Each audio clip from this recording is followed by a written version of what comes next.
আর শুভঙ্কর কর ইউটিউব চ্যানেলের পক্ষ থেকে আপনাদের সবাইকে স্বাগত।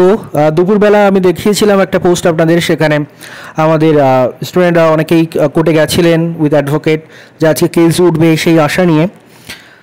এটা আজকের কজ লিস্ট ছিল। কজ লিস্টটাও আমি আপনাদের দেখিয়ে দিই কেস আমাদের কত নম্বরে ছিল। এটা দেখতে পাচ্ছেন 13 নম্বর কোর্টের কজ লিস্ট, অনারেবল জাস্টিস রাজশঙ্কর মান্থার কোর্টের কজ লিস্ট। সেখানে দেখুন আমাদের প্রথমে ছিল পার্সোনাল অ্যাফেয়ারেন্স, তারপর ছিল টু বি মেনশন মামলা। এই টু বি মেনশন মামলার কিন্তু 26 নম্বরে কিন্তু আমাদের কেস আজকে রেজিস্টার ছিল, অর্থাৎ আজকে আমাদের কেস ওঠার কথা ছিল এবং উঠতো, কিন্তু কেন ওঠেনি সেই জিনিসটা নিয়েই আজকে আমরা আলোচনা করব।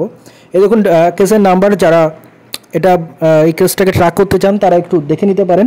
কেসের নাম্বার হচ্ছে WPS 7071/2024। কেসটা রয়েছে Ankush Sarkar and others versus the State of West Bengal and others. তো এই হচ্ছে কেস। এই কেসটা আজকে ওঠার কথা ছিল কিন্তু ওঠেনি, পিএসসির তরফ থেকে উকিল আসেনি তার জন্যে। আবারও রিপিট করছি, স্টুডেন্টরা যারা গেছিলো আমাদের প্রতিনিধি আজকে কোর্টে, তাদের থেকে আমি যেটা জানলাম সেটা হলো যে আজকে পিএসসি তাদের উকিল পাঠায়নি। আবারও রিপিট করছি, পিএসসি আজকে তাদের উকিল পাঠায়নি, সেই জন্যই আজকে কেসটা উঠলো না। আজকে কেস উঠতো, কেস মানে 26 নম্বরে ছিল, মানে এতদিন অনেক পেছনে থাকতে থাকতে আজকে কিন্তু জাস্ট 26 নম্বরে ছিল এবং কেস উঠতো। আমি আপনাদের দুপুরবেলা একটা পোস্ট দেখিয়েছিলাম, সেখানে যখন আমাদের প্রতিনিধিরা বসেছিল তখন 16 নম্বর কেস চলছিল এবং আমি সেখানে পোস্ট করে দেখিয়েছিলাম, সাইনবোর্ড থেকে তারা ছবি তুলে পাঠিয়েছিল যে স্ক্রিন থেকে যে কত নম্বর কেস চলছে, সেটা সব কিছু ঠিকঠাক ছিল। কিন্তু সেই পিএসসি লাস্টে একটা সমস্যা তৈরি করলো যাতে কেস না ওঠে আজকে, তার জন্য তারা অ্যাডভোকেট পাঠায়নি।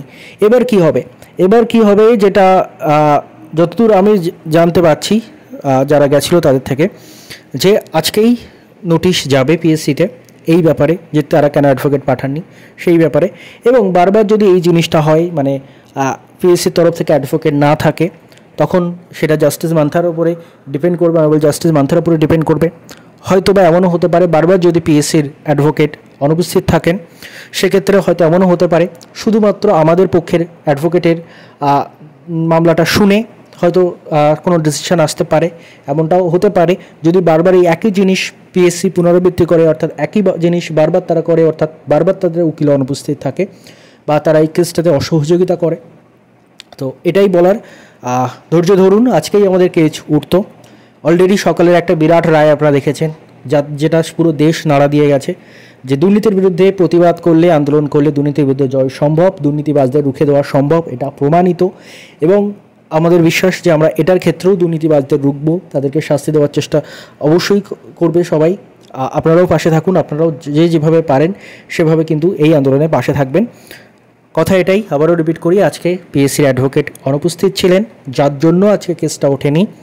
এবং আজকে পিএসসিতে এই সংক্রান্ত নোটিশ যাবে যে কেন তাদের অ্যাডভোকেট অনুপস্থিত ছিল।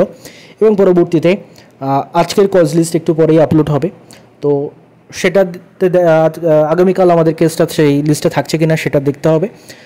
নইলে মোটামুটি এরপরেই আবার ডেট আসবে, খুব তাড়াতাড়ি সেই ডেটটা আসবে। তো মানে এখনও আমি যেটা চেক করলাম ওয়েবসাইটে, কলকাতা হাইকোর্টের ওয়েবসাইটে, যে এখনও পর্যন্ত আজকের কজ লিস্টটা আপলোড হয়নি।